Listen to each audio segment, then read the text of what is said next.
Okay, so I think we can get started. My name is Elizabeth Pendergrass, and I would like to welcome all of you to today's webinar, Increase PMO Collaboration to Improve IT Portfolio Management. Before we get started, I'd like to make you all aware of a few technical items. All of you who are listening to the presentation are currently on mute. So to ask a question at any point during the presentation, just use the Q&A dialog box shown on the right-hand side of the WebEx screen.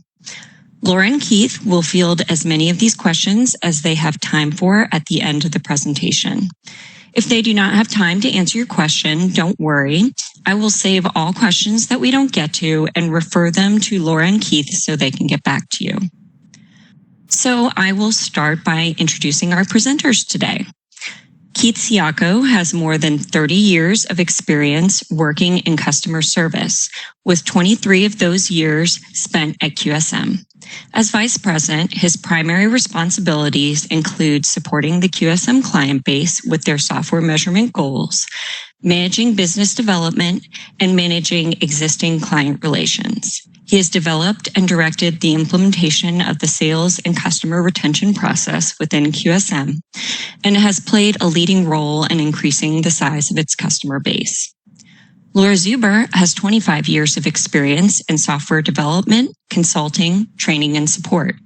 She has conducted training and coaching sessions for all QSM Slim Suite tools and helped customers implement Slim across a wide variety of processes and platforms. Laura has managed software development projects, served as a senior process improvement specialist, performed process assessments, designed and implemented best practices, and authored numerous training programs. She is a certified Scrum Master and Safe Agilist. So without further delay, I'll let them both get started. Okay, thank you, Elizabeth. And just to verify that you can hear me? I can hear you. Okay, perfect. Yes, thank you. And thanks to all of you who have taken time to join us today. You know, as the lead instructor at QSM, I always am defining terms that people probably use all of the time, but may not have a full appreciation of their meaning, like constraints on a project, just to give a simple example. So it was helpful to me to understand that project portfolio management refers to a process, right? So it's the process, and the project management organization is the people. And their jobs are to analyze the potential return on undertaking a project, a lot of other things as well, of course, and then also primarily that the PPM gives the organizations and managers the ability to see the big picture. You know, the Project Management Institute has a lot to say about PPM and the PMO.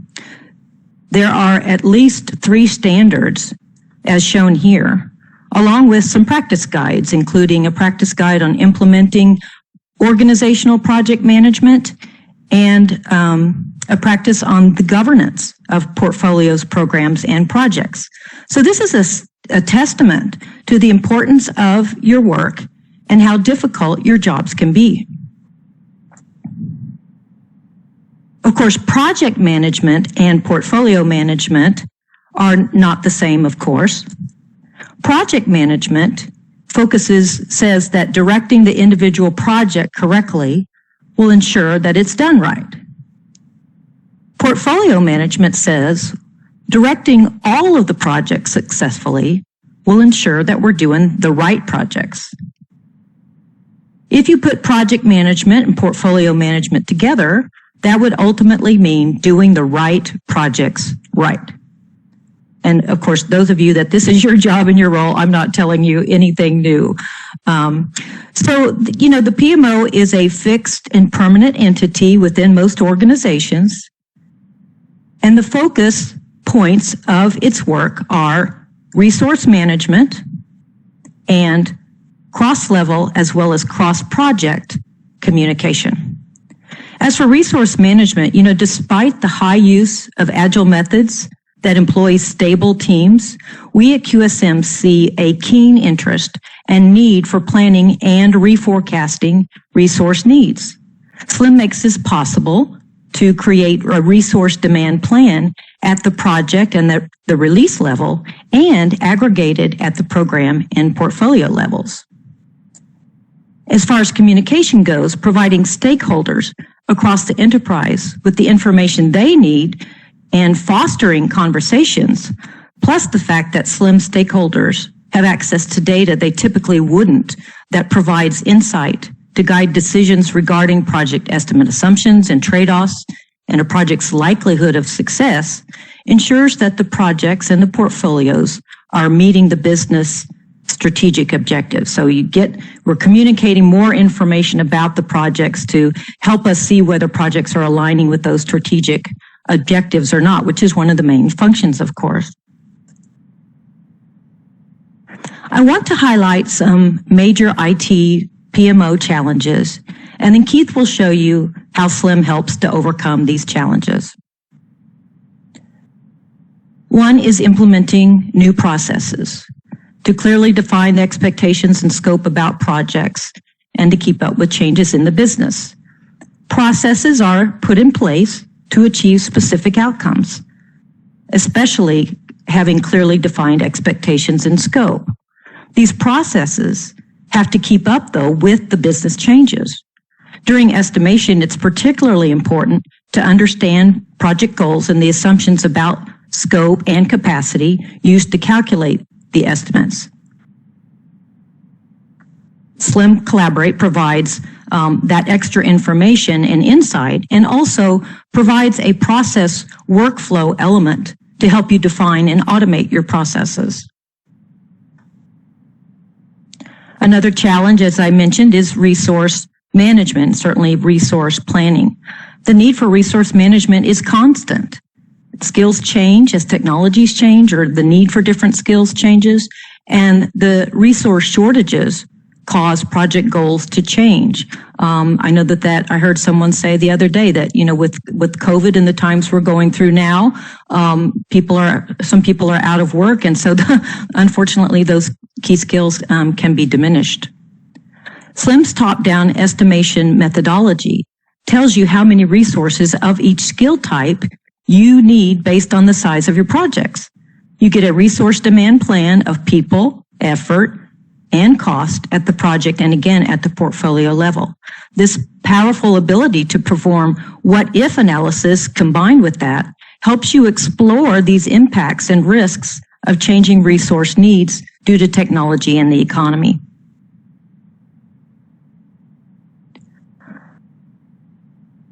Prioritization of projects. Doing the right projects has a lot to do with the timing and exposing the timing of the project, and for some projects or all projects, exposing unrealistic project expectation. SLIM's data on capacity and value or scope trade-offs helps you make data-driven decisions to ensure the business strategy is being met and to educate and inform the business on how that strategy itself may need to be adjusted to reduce risk and increase success. Just because the strategy is what it was at the beginning of the year doesn't mean that that's still a good strategy for today. Another important challenge can be improving tools. Good processes are supported by good tools. I was actually a bit shocked to find out that the most used PPM tool is the spreadsheet. And I've seen some very creative and complicated ones. And I know it can be difficult to see the big picture. And of course, there are some very good PPM tools, and they're great. And in fact, SLIM integrates with them.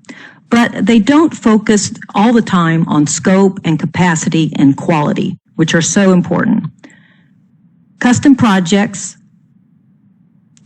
lists and 4 different types of dashboards in SLIM promote visibility into the work being done at every level, and that promotes trust in the PMO. Not only are you gathering data, but people know what you're doing with it and sharing it. Lastly, I just wanted to touch a bit on governance. It is a key function of the PMO, and accountability helps us make sure that we are doing the right projects right. I want to read this quote. It's actually from the Practice Guide on Government from PMI. It says that people at every level of the organization and extended stakeholders have an impact on the government's framework for portfolios, programs, and projects. This topic is of great interest to organizations because ineffective governance is often noted in literature and research findings as a source of project delays, failures, or other negative consequences. SLIM Collaborate supports the foundation, these two lower blocks of this governance pyramid. Top-down scope-based approach and the development project model is specifically designed to identify and quantify risk, provide standard cross-project data on performance and capacity, provide ample project metrics to promote alignment, oversight, and collaborative decision-making. So with this background on our topic today and the challenges, I will now turn the presentation over to Keith to show you how SLIM works.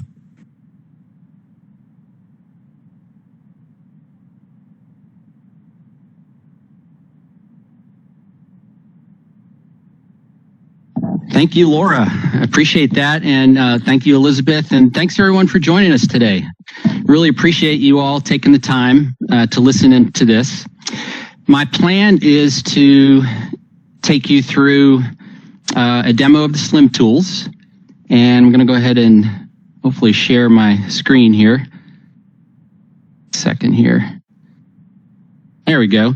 I'm going to take you through the SLIM tools, and I'm going to show some examples of how we would help support the PMO efforts that Laura just spoke about. Overall, we provide the tools and support that technology organizations and portfolio managers and PMO managers can use to manage early planning as well as in-flight types of decisions. So focusing on cost and schedule and effort, things like that. Scope, reliability, staffing, all those key metrics that we care about in the portfolio management area. SLIM Collaborate is our web-based estimation tool and also our software as a service package, and it'll be the main focus for the demo today. Just to give a quick background, SLIM actually stands for Software Lifecycle Management, also known as the Putnam Model. Larry Putnam Sr. started QSM back in the late 70s, and we've been helping our clients measure and estimate their software engineering and technology delivery type work ever since. Let's go ahead and get started. We're actually looking at a web instance within SLIM Collaborate. So this could be your web instance with your project data, and you could set this up however you would like with your login information and your passwords, and with all your projects stored in a centralized database. You can also set up email notifications to help promote your communication across the overall organization as well. As we look at the center of the page, we're actually looking at a project list filter showing a portfolio of projects. These filters can be set up as historical projects or maybe estimates in the pipeline or projects that are actually in flight. And we can organize these into different status categories and application domains as well. So you could set these up however you'd like. And once you choose the filter, a wealth of analytics will be able to be seen on each of those projects. And you can see here, if I click on this, you can see I've got a number of filters set up. Estimates that need changes, estimates that are ready for review. I've got completed projects from our CRM database, a pipeline of agile estimates. So these can be set up however the user would like. And this way we promote communication across the whole organization, right? Email notifications will let senior managers know when projects are ready for review and keeps everybody on the same page as well as the stakeholders and the client, all of the above, everybody within the organization that is involved in the project.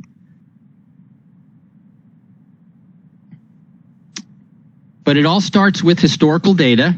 This particular filter that I've got open focuses on projects actually from our CRM group, hypothetically, within a particular company. Let's go ahead and open one of these up. Let's look at how the kind of data, the historical data that we'd like to focus on as a PMO to educate the organization. That's one of the primary focuses, or one of the benefits that a PMO can provide the rest of the company, is to educate them using historical data and analytics. So this is one project that's been completed, and what we'd like to do is focus on, how much work was delivered. Okay, and here we're using story points. So you can see here this project had 821 story points. And then we'd like to capture how long the project took and how much effort was spent. So you can see here, this particular project started in April of 2013 and finished up in April of 2014. And you can see the effort here broken out by phase. So once we capture how long the project took and how much effort was spent, and the amount of scope that was delivered, we can calculate what we call a productivity index, which is a measure of productivity and efficiency for the overall project environment. Okay, and you can see here, I mentioned Larry Putnam. This is actually the Putnam Model, or we call this also the software production equation. And what we're doing here is we're actually linking the amount of work or size to the effort and the time that it took to deliver that work. In addition to that, we are linking it to the productivity that it took to deliver that work. And that is what we're speaking about here when we're calculating that productivity index. So the productivity index is going to come up again throughout the demo, so I wanted to kind of explain that a little bit. It's really a macro measure for the overall program. It takes into account things like experience level of the people on the team, tools and methods you might be using, maturity of the process, complexity of the work that you're delivering, things like that. And we go ahead and we calculate it mathematically once we have some historical data. And then as a PMO, we can use these measures, size, time, and effort, and productivity, to see how we're doing and to use that history to help us make better decisions going forward, right? Early decisions at the proposal phase, or go or no-go decisions on a big project or a transformation program, things like that. And we can use that productivity index across the organization to measure return on investment, process improvement. We can see, where the strengths are within the organization, where we need to improve, and how much money we're saving because of the improvement. Those types of analytics. And I'm going to show you some examples as we go through this. But this is one project that's been completed. I just wanted to kind of explain that to you a little bit. Let's take a look at some of these charts here. Now, this is that project that I just showed you, and this is a chart for staffing, and you can see average staff on the vertical. And you can see the data point, the gold data point is actually that project that's been completed. And then you see a trend line here, which is actually an industry average. So QSM has one of the largest industry databases of completed projects in the world. And we use that data to, for number one, support our clients, and then also to validate the models in the SLIM tools and to help our clients measure return on investment and process improvements. Okay? So in this particular example, we see this project's been completed, the gold data point. You can see this is staffing. So average staff, about 10, 11 people. You can see that it's competitive. It's competitive with the industry average. It's also within a standard deviation of the trend line that you see there. Okay, so we can see, if this particular project was staffed competitively. So if we're doing proposals and we're trying to figure out how many people we need for a project, or if we're a PMO advising other project managers and they come to us with their estimates and they ask, they're trying to figure out how to staff the project or how many people to put on it, we can show some data-driven analysis to help reduce the risk. And I'm going to show you some more examples as we go through this. That would be staffing, and this is an example of that productivity index that I just mentioned. And again, you can see the same project here that's been completed. You can see that it performed pretty well. It was actually a little bit above the industry average for productivity. Okay, and also now this could be the industry average, or it could be a custom trend line that you've created from the SLIM tools as well. So this could be your average within your organization, and or it can be the industry average for the particular project that you're working on. So this project here performed pretty well. If I scroll down a little bit, you can see we can also look at the data in different ways here. We've got these 5-star reports, and you can see back to the staffing here. This particular project, we've got a 1 to 5 rating here. one star would be this particular project would be in the bottom 20% of industry. 5 stars, you'd be in the top 10%. So you can see here this project performed pretty well. 3 stars, top 32%. So I can feel pretty comfortable there. Then if I look at that productivity index again to the far right, again you can see we performed pretty well, about almost 4 stars, which puts us in the top 20% in the industry. So as a PMO, I can take this information to the senior management and I can show that, wow, we're actually doing pretty well in that productivity measure. And then I can actually take these measures and I can equate it to return on investment. How many dollars saved because I achieved a certain level of productivity, and how much schedule compression did I get? And was it better to work with a bigger team or was it better to work with a smaller team? All these types of trade-offs we can take a look at because of these types of analytics. Now that's one project, one example. Let's go back to the project list here and let's actually take a look at the portfolio. Laura had mentioned the importance of, managing the portfolio and communicating that. So let's go ahead and take a look. So again, I've got these projects. They're all closeouts, meaning they've been completed. And I'm just going to go ahead and click on this dashboard here. And you can see, as soon as I click on that, all these analytics come up so I can communicate how we're doing from group to group. So this example here is my portfolio timeline on the first chart. These are the start and end dates of each project that actually already happened. Okay, so I can see the schedule on all of my projects in that particular filter. And I can look at the dollars per month. How much am I spending per project? Okay. Again, this is historical data. And the reason why I'm showing you this earlier and first is because I want to show you that, we're going to learn how to leverage this in a few minutes. I'm going to show you how we can use this data to improve our estimating and planning and early decision-making capabilities. So I'm showing you this first just to give you a feel for how we want to look at the historical data. And then we've got full-time equivalent per month. You can see that, the staffing by month, by year, right, and by project, and then the cost overall. Again, this is historical projects, and I can tailor these charts. I want to look at a different type of chart, or, I want to look at time series versus bar charts. Instead of looking at cost, I could look at, staffing, things like that. So I can change these up. I can tailor these. And then at the portfolio level, I'm also going to want to do those trend line comparisons that I showed you with the one project. Well, now we're going to do it with all of our projects. We're going to see as a portfolio, how are we doing compared to industry? And you can see here, I've got duration and effort information pulled up. And let's look at the development duration. You can see all these gold data points are projects from my portfolio that have been completed. And we can see if we're competitive or not for schedule. Right, that's the industry average trend line from the QSM database, or this could be your custom trend line from your particular group. And then the effort, same thing, doing pretty well, pretty competitive, pretty consistent with the industry, or very consistent with the industry average. Now, if I scroll down a little bit, we can look at the data in some different ways here. We call these quadrant charts or bubble charts. And you can see here that these are all the projects in that same portfolio, and you can see most of them fall into this green rectangle area, which is our target, our comfort zone. It's where we want to be. And again, we're looking at duration by productivity index. And you can see one of the things that stands out to me is this, there's one project here at the top left that actually is a little outside the rectangle, and it was actually because we actually achieved a little bit higher productivity than the rest of the projects, and because of that, we had a little bit shorter schedule. So again, we're getting back to, what's the impact of our productivity improvements and how much schedule compression is that giving us? And this is going to help us plan a little bit more effectively in the future. So higher productivity gave us a shorter schedule.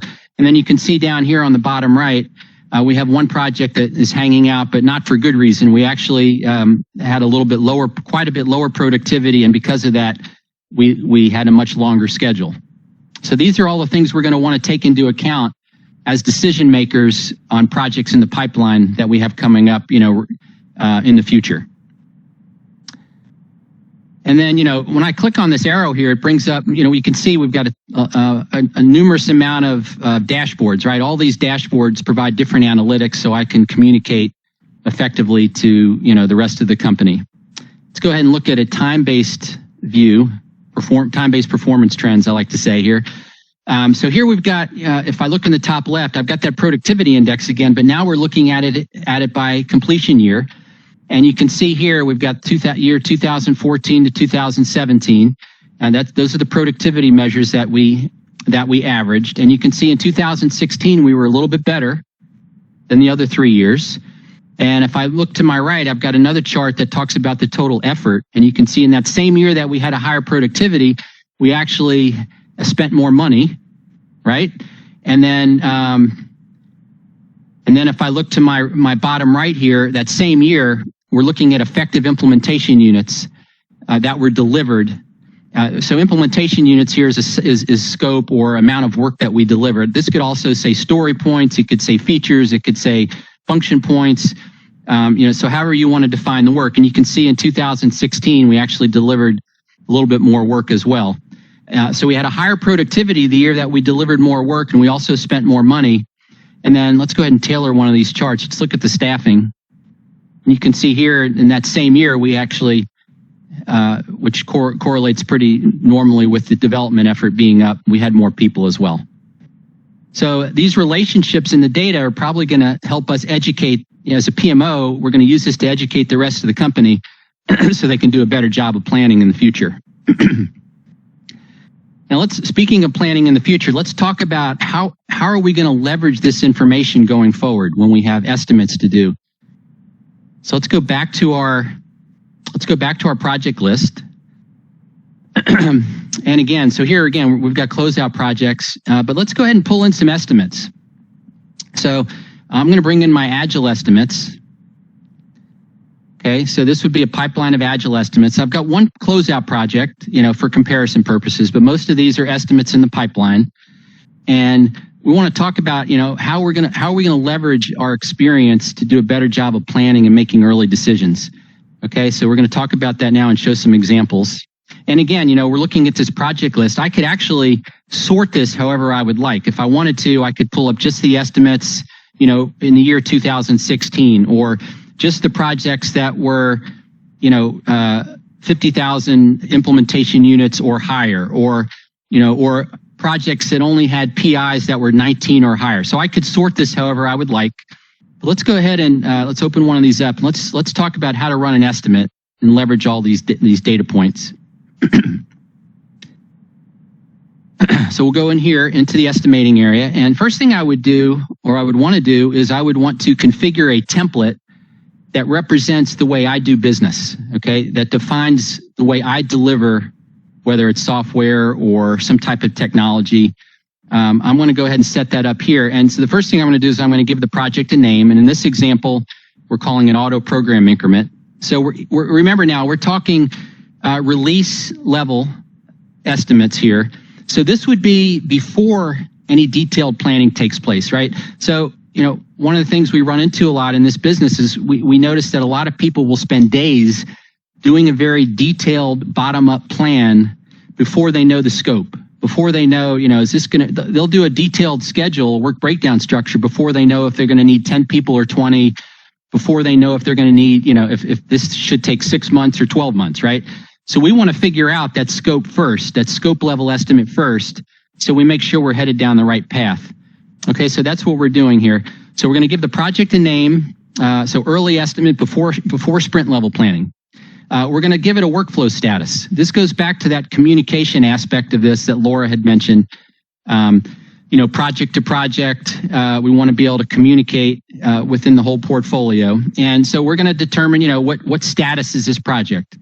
Is it an estimate that needs changes? Is it something that's in progress? Is it ready for review? Things like that. And then because of the way our tools are set up, who's ever involved in this project and whoever we decide we want to be notified will be notified through the email notifications, so we can keep everybody on the same page. Next thing we're going to do is we're going to go to our trend group area here, and we're going to choose what type of application we're working on. Now, remember I mentioned that QSM database, right? The industry database. So we're going to leverage that here. And these are all knowledge bases, right, that are broken out into different application domains or trend groups. We call them trend groups as well. And I'm going to choose the trend group that is most closely consistent with the project I'm about to do a plan or an estimate for. So in this example, we're working on a business government project. And I also want to stress the importance of this. What we're doing here is we're leveraging analytics. We're actually, when we click on this, when we bring in this knowledge base, we're bringing in the typical cost and schedule and effort numbers from projects that are similar or that are in this space that are similar to a project I'm about to estimate. And that's very powerful because a lot of the people, that are trying to do early planning, a lot of times they don't have a lot of information on their particular project. So we're going to leverage the industry data here to get started. Then we're going to go ahead and we're going to enter the number of person hours per person month. And then we're going to enter an average labor rate, or we'll have it calculated for us. Monetary unit, right? We're also going to enter in some reliability information here. Now, because, in addition to making sure the project gets done on time and within budget, we want the system to work well at delivery. So we're also going to do some estimating, some reliability types of estimating. So here we're going to set up the parameters, that reflect our work environment. In this example, 5 days a week, 8 hours per day. We want the software to work reliably. Then we're going to come down to the configuration area here, and we're going to decide, how we want to define our project lifecycle. So whether we're doing an agile type of project or waterfall, or are we doing an infrastructure project, or are we doing a data warehouse project, or are we doing custom web development? So we're going to bring in the project environment type of information that represents the work we're going to deliver. So we're going to lean on that here, especially if it's a very early estimate when we might not have a lot of information of our own to pull from. We're going to leverage the QSM database here. I go down to the bottom of the screen here, we're going to be able to see the phases we want to include in the estimate. And in this example here, we're just going to focus on the development phase. And this is all tailorable, by the way. Okay. And then we're going to decide how we want to allocate our resources. If I have 10 people, do we have all 10 people go from start to finish, or do we gradually add people on and then take people off? Right? Is this a waterfall, or is this more of a scrum?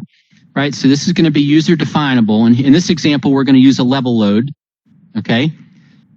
So once we set that up, we can just reuse this over and over again, without tweaking it, or we can, come back and we can change it if we'd like to.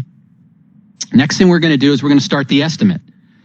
Okay. And there's different ways that we can approach it based on how we want to solve the problem. So we have multiple angles that we can start with here. So the first one I'm going to talk about is the feasibility estimate. Okay. This would be very high level.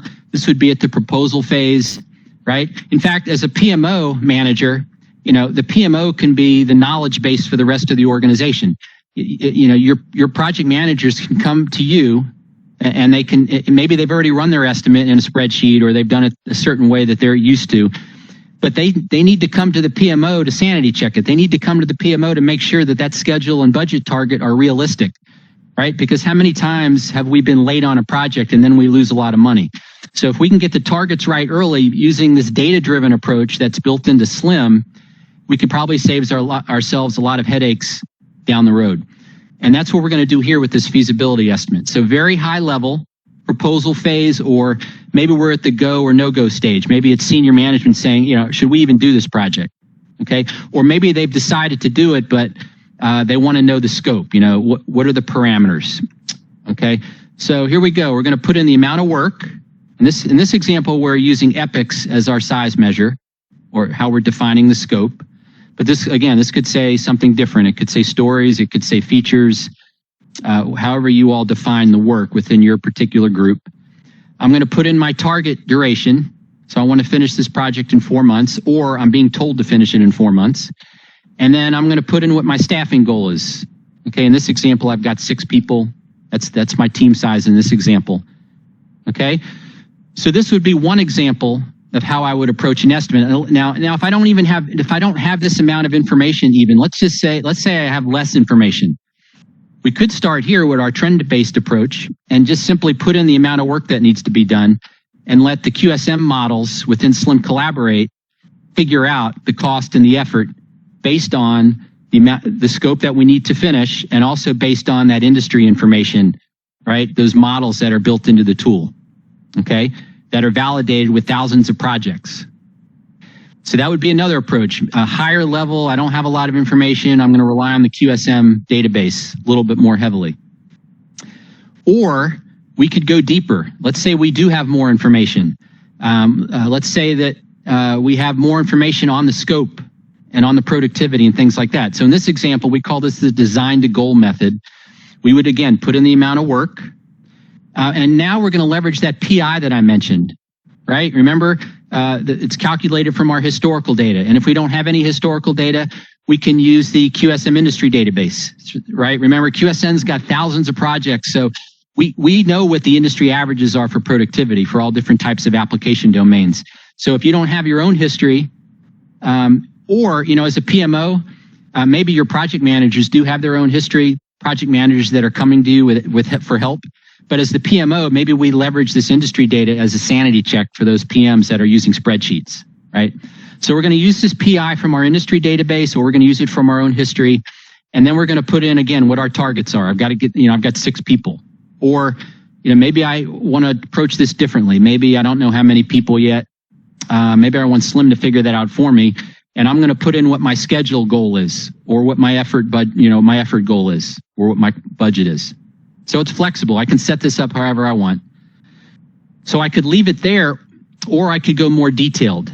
Because sometimes we do have more information on the work that we need to deliver, right? Customer has specific requirements that they've given you to get started on.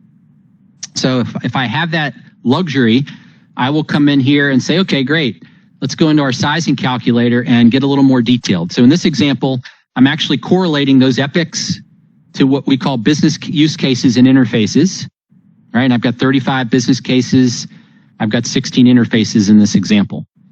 So I do have the ability to go more detailed. And again, this is one example.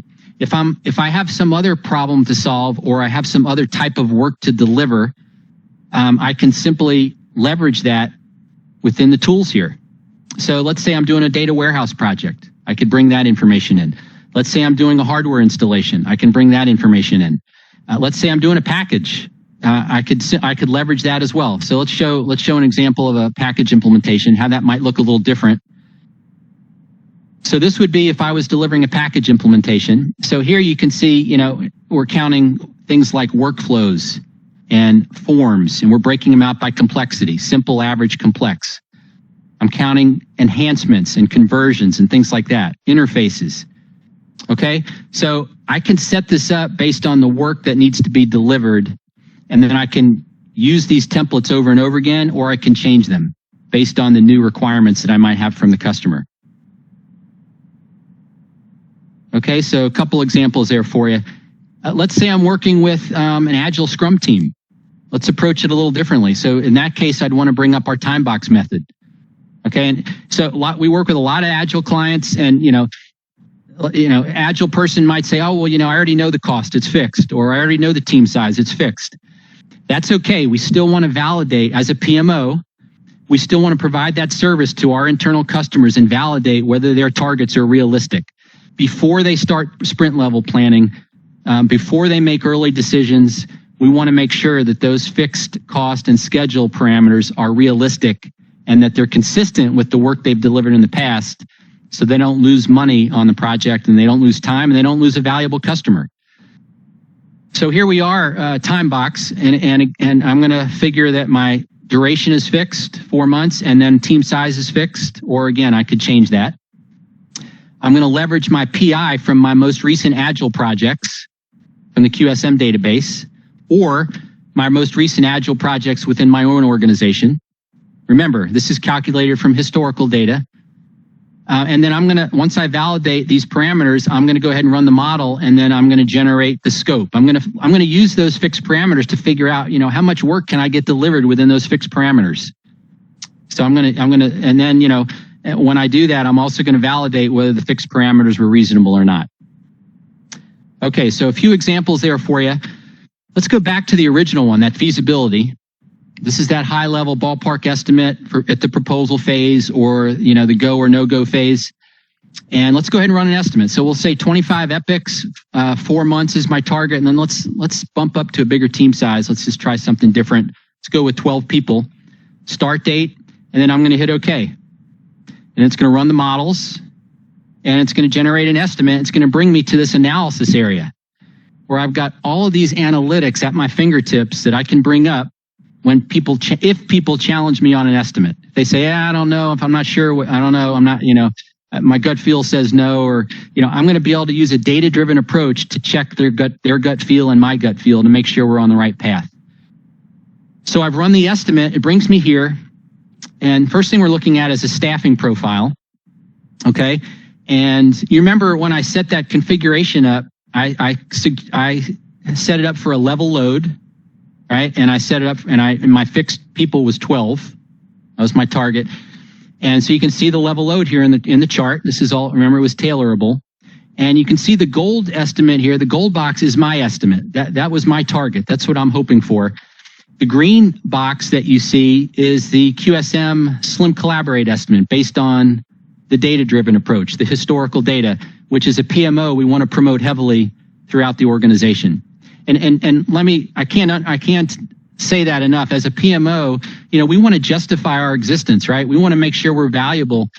We can be valuable by providing all these analytics to the rest of the company, right? We're the sanity check. We're the ones that give you the data-driven approach to make sure we don't lose money, make sure we save money on projects going forward with all the projects in the pipeline. Okay, so we want to communicate that effectively, and so these dashboards are going to help us do that. So again, there's my estimate there in gold. The green is the QSM recommended estimate. If I look to my right, I've got the gold diamond would be my estimate, and you can see I was hoping for 4 months with 8,300 person hours of effort, right?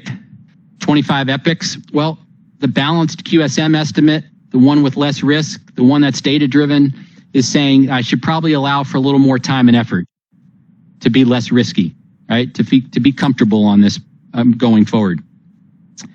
If I scroll down, I can see that same gold estimate and see how it compares to the industry average, okay? And let me stress here again, this is before we do detailed planning, right? This is the big picture first. So I can just tell you from doing this a long time, people will spend days doing a detailed bottom-up plan to oftentimes to schedules that aren't going to work. And that's how projects lose money, and that's how projects fail. With these types of analytics, the PMO can save the organization projects, right? They can keep projects from going under by showing these types of analytics. So this particular project here, or this estimate in gold, is showing that I'm pretty competitive, pretty consistent with the industry average. Okay, and then you can see we've got a couple other estimates along the line there as well, the QSM estimate as well. That's right, so we can compare estimates, look at them side by side, all for the same project release or deliverable or increment, or however you want to define it. If I look to my right, I've got that, there's my gold estimate again. That's my estimate for cost. And you can see QSM is saying I need to budget more for this particular project. Now, this first estimate right out of the box, this would be my 50% estimate, right? Right out of the box, don't have a lot of information. And if I have the luxury, I'll run another estimate again as I get more information. But if I don't have that luxury, I want to do some contingency planning right now. Give me the schedule and the budget that I've got an 80% chance of achieving. Okay, so on this chart here on the right, the cumulative effort, you can see this gold again this would be my 50% estimate. And then the gray would be the 80%. This is the high assurance estimate for effort. So, I was hoping for 8,000 person hours of effort. You can see that on the vertical. And QSM, or my 80% assurance, is saying, I probably need to allow for a couple thousand more person hours of effort to be safe. Okay, and this is one of the planning ways, one of the ways we can manage the uncertainty very early in the process, right? We can use these models to manage the uncertainty. That's important. Same with staffing. I can scroll down here. Same with staffing. And my 50% in gold compared to my 80% shot. And then the cost, same thing. And then if I want to look at the big picture, I've got this effort chart here on the top left. And you can see here, if someone's pushing me to 5,000, 10,000 person hours of effort down in here, that's probably high risk. I'm probably better off agreeing to something up in here. Now, I've been kind of focusing on the macro level, right? So Slim will figure out, I need 10 people to finish in 6 months, things like that. In addition to that, we can go deeper, and I've got all these dashboards here, we can figure out, not only the macro level, but, how much are we going to spend by role by month? Okay. So here we go. So I've got these skill allocations over time, or role. You can call it skill or role, however you feel comfortable. First chart here on my left, we can see that I've got, everything broken out, color coded here by skill or role. If I look to my right, the cumulative effort chart, you can see here that I've got, let's look at developers in green here. If I highlight it, you can see that I've got about, this is an estimate, remember, for a release. I need to budget about 3,189 person hours of effort in development, just developers. Now, if I only have 2,000 available, that's a red flag. Okay. So one of the things that this highlights is I need to make sure I have the capacity to match my demand, right? I want to make sure I have enough people to deliver. I want to make sure I have enough resources to deliver what the customer needs. And these types of analytics can break that out for me very clearly and very early in the process. And the same thing, I've got different analytics here. I've got cost rate by skill, and I've got cumulative cost by skill, all these charts automatically for me. And then, as a PMO, I also want to promote everybody on the same page, right? So here I can look at estimates side by side. And in this example, these are all estimates for the same exact project release or deliverable or increment, right? And so here you can see the gold compared to the green, compared to the blue. These are all estimates for the same release. This is for duration. This is for cost. I scroll down, I've got mean time to defect. So not only remember, I want to make sure the system's going to work at delivery, right? How much time is elapsing between defects discovered? I can also look at total defects. I could look at defect density. So the reliability models are huge here. And then that productivity index, you can see on the gold estimate, this particular estimate is assuming a PI of a 22.1. Now, if I've never achieved a 22.1 in my historical data, that's a red flag. I don't want to sign up to a productivity index of a 22 if I've never achieved that before. So that's more value the PMO can provide to the organization by tracking the PIs, the productivity measures on the projects, so we can make sure we're consistent with our planning, right? Consistently leveraging history to do better planning. Okay, now I've been kind of focusing on the release level, right? At first I showed the historical data, right? Just to show you how we can capture it. We can use it for process improvement. We can lean on that productivity index. Then I showed, how do we leverage that history to help us generate an estimate, a release level estimate. And let's take a quick look at how do we leverage that at the portfolio level. So I'm going to go back to the project list briefly here. And again, we're looking at our project filter, right? All of my projects in my portfolio. And, now I want to think about, what am I going to spend next year, for annual budgeting, things like that. So I'm going to click on my dashboard. I just showed a release estimate a second ago. Now I'm looking at a portfolio estimate. And, right, and these charts probably look familiar to you. I showed these originally with the history, right? The historical data. Now I'm looking at the same types of charts, but these are all estimates, except for one. I've got one historical project for comparison. But these green bars are estimates for each release or I'm calling them increments here in my Agile portfolio. Okay, this could be a waterfall portfolio. It could be a hybrid portfolio. It could be a package portfolio, however you all do business, right? So I can see the start and end dates. These are estimates now for my portfolio. I can see the dollars per month that I'm going to spend by project. If I scroll down, I can see the staffing by project, full-time equivalent per month over time. And I can see my cumulative cost over time as well. And this is really important because, if this is early on, right? We're talking decision makers with stakeholders, with project managers to make sure that we're all on the same page. That way, if we go off track a little bit later, we can say, hey, we were all agreed to this. We were all on the same page. We negotiated. We used all the same information. We communicated it across the group. And so these are estimates. And again, this could be for your 6-project portfolio, or it could be, what am I going to spend next year? Do I have the right amount of people or resources to deliver that overall portfolio or that overall budget for next year?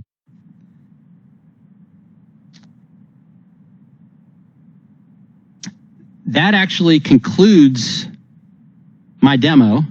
In summary, these tools provide the data-driven analysis that a PMO can use to drive the planning and the risk mitigation needed for very early and even in-flight project types of decisions, project and portfolio decisions.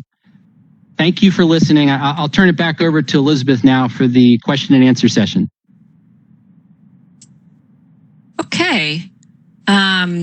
And I think I will make Laura the presenter now. I know she has a final slide with our contact information. And I'm going to start with one of the most popular questions we've gotten about our database. One of the big questions was where are you getting this historical data from? First of all, for the QSM database and just in general, the historical data that's feeding the tool. Like, how do you know that this data is reliable since the analytics are so dependent upon the source? Okay, yeah, I can answer that. So first of all, we get the data that we have comes from our work with clients that give us permission to use the data, right? So the industry database is from our client work, either tool clients or people that we work with in the consulting area, and it's all by permission. So if you were a tool client, for example, there's no obligation to provide us with data, right? But we just have a lot of strong relationships with clients, and that's where the data originates. And then at QSM, we have a very strict validation process to make sure the data is consistent, to make sure that we have complete sizing information to go with the schedule and the effort and the reliability information.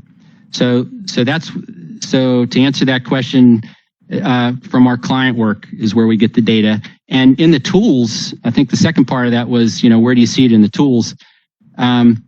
We provide, that's how the tool data works as well. We bring the trend lines in from the QSM database, but, the industry data is really for, early, kind of scope level decisions. What we encourage though is for the clients to capture their own data and put that into the tools to calculate that productivity index and to see what their typical schedule and cost budgets are and things like that. So we encourage the client to use their own data, to refine the estimates, but the industry data is there as well as a safety net and as a way to sanity check and things like that. Hope that answered it okay. Okay, next question is there any way to compare estimated, an estimate against the actuals? Yes, actually, yeah, and Laura, if you want to answer these, I don't want to, is that for me? Should I answer that one? I'm happy to answer it. So Laura, jump in if you'd like. Yeah, go ahead. Okay. If I want to add something, I will. Okay, sounds great. Yes, we actually have a tool called Slim Control, which actually lets you monitor the progress of a project, and it provides dashboarding, lets you see plans versus actuals, and then it lets you actually re-estimate as things change. It'll actually curve fit to the actuals that the customer puts in, like the actual amount of work that was delivered, the actual duration that's elapsed, the actual effort spent, the actual defects found, things like that. It'll actually curve fit to the actuals and run projections based on those actuals and based on any changes. And it lets you update the estimate in flight as you go through the project. Yeah, the only thing I would add to that, and that's for our in-flight projects, but within something like Slim Collaborate and our other estimating tools, you can look at, Keith showed you a historical project against the trends, and then he showed you an estimate against the trends and in the bubble chart. We can combine those in Slim Collaborate, so you could see an estimate alongside the history in those charts as well. Absolutely. Yep. Thank you. How does this tool, Slim Collaborate, which you showed, differ from one that's one of the most used tools in management, like Clarity? So we're usually more in the front end, right? So the client would probably want to use Slim before they even open up Clarity. Although you can go back and forth to Clarity, right? If they already have their detailed plan in there from some other mechanism, that's okay too. They can use SLIM to validate whether that cost and schedule that they've agreed on is realistic or not. But really, our tools are parametric in nature. We're using scope and productivity measurements to figure out, what's the right schedule and what's the right budget before we do the detailed planning that you would want to do in a tool like Clarity. So we're top down. We're going to be an early scope and to figure out what's the right target to sign up to, and then we'd get into detailed planning with Clarity. And let me just add to that, we do have an integration with Clarity, and it's a two-way integration. So in Keith's demonstration of the feasibility assessment, people put projects in a PPM tool as an idea. And so we'll pull in that information from Clarity and do that feasibility on that idea. And then when he showed you the breakout of skills, then we can push that skills breakout once you decide on what the project estimate should be, and that all goes specifically in Clarity. Information will go to the team tab and let you reserve ahead of time those resources by category. Exactly. Great. Yeah. And also the industry data that we provide, right? We provide all the analytics, the trends and things like that Clarity will, those types of tools don't have. Exactly. Is this used in smaller PMOs too, or is this mainly for larger organizations? You can use it in small PMOs and large PMOs, small companies, large companies. Some of our clients centralize it, right? They might have just a few people using it, and that's totally fine. They can be kind of like I said in the demo, kind of like the sanity check. I mean, you might be in a company with 100 project managers and they're all doing estimates a certain way, but they have to come through the PMO to make sure, to validate whether their estimate is reliable or not. And so you can set this up however you'd like. Some of our clients have hundreds of users using this. They want to roll it out and have all the stakeholders have access to the work. So both small and large. Okay, this one, it's more of a statement than a question, but what about, this was Laura, back to when Laura was mentioning some of the PMO challenges in the beginning. Someone pointed out that you didn't mention adapting to new agile technologies like SAFe. So I don't know if you could address that, like how you would adapt, or, Sure. Is there anything you could add to that? Sure. Well, what that has to do is, as Keith explained, is when we're estimating Agile, where our fit with SLIM is at the release level. So that release could be a program increment, and that release could be one team or one train. So depending on the scale that you're modeling, you could have several release trains modeled as projects in SLIM Collaborate. And so the level that you need to model, we can customize for you. As the sizing also kind of goes along with that.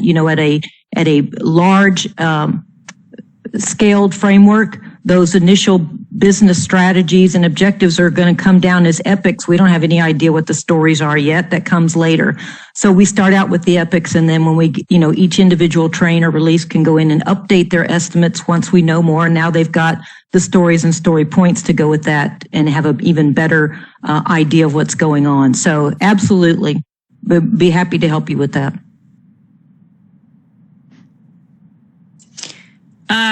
Can these tools be used on proposals?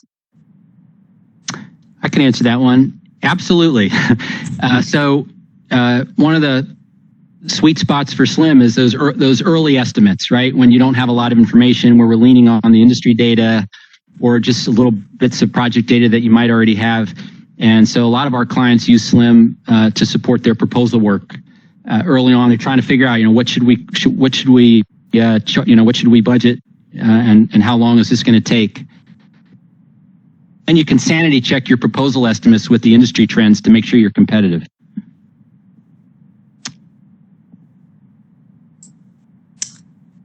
What is involved if one wanted to use historical data for one's own organization? How long would it take? What would it take in terms of special skills, and how many projects would you have to examine? Laura, you want to answer that one, or? Sure. Okay, go ahead. Yeah, one of the things we do at SLIM, our support is included, and we want to help you. So we would sit down with you, and if you recall it, you may not. It was at the very beginning of Keith's talk. He said, we're just looking at effort and duration by major phase, and we help you map your activities to those phases. We're only talking about 5 core metrics for a project or for a phase. So first of all, it's not a lot of data. And you'd be surprised how much information and benefit we can get for just a handful of projects. I just was teaching one of our classes today, and we show a great amount of benefit for a handful of projects. So you start small, and then as, let's say you have some projects that are only 6 or 8 months long. Then in 6 or 8 months, you've got another 2 or 3 projects to continuously update your history. So depending on the length of your projects, you can build up a history. Or we have another client who just started, and they went back and gathered the data on. They got data on over 50 projects. So that's awesome. That's enough to create those trend groups. So a little bit is good, a lot is better, and we'll help you get there. So I think we're coming to the end of our time slot. I think we just have time for one more question, but I know there's a few we didn't get to, so I'm going to refer those over to Keith and Laura so they can get back to you guys directly. But another question that I know I've had is, will there be a replay available? Yes, there will be. I will send a link to that sometime early next week in an email, so you can expect that to come soon too. But let me get to this last question before we run out of time. Different teams have different estimation parameters, e.g. API integration team versus a SAP finance team. Can the tool be set up for different models based on the nature of the team or the team's work? Yeah, absolutely, yes. I guess I could start on that one. SLIM is really modeling any type of design process. So we could set this up however the customer would like, based on the way they, allocate their resources and the way they deliver their work, what their productivity parameters are, and whatever type of system, software or development type of process they're working in. But Laura, I don't know if you want to add to that, or was that? Yeah, I would just add, if you have, again, if you have different teams, we would probably estimate them as they would appear as different projects within the tool, and then the way that we can tag them with keywords and put them. One thing you didn't see in Collaborate was what we call an organizational breakdown structure, and just think of that as buckets that you can define in a hierarchy of how projects fit together. So you could put all of those pieces and parts of your project into one bucket, and then it would calculate. You could see all of the cost for all of that. We also do have a desktop tool called SLIM Master Plan that lets you include some other items. So we're happy to have a discussion with you about which one fits you. Okay, well, thanks, Laura and Keith. And I'm sorry if we didn't get to some of the questions, but I'm going to refer those to Keith and Laura so we can get to those after the presentation. But I'd like to thank everybody for joining us, and thank you, Keith and Laura, for a great presentation today. So once again, there will be a replay available, and we encourage you to email us at info@QSM if you have any additional questions after the presentation. And stay tuned for future webinars and articles from QSM. Thank you. Yeah, thanks, everybody. Appreciate it.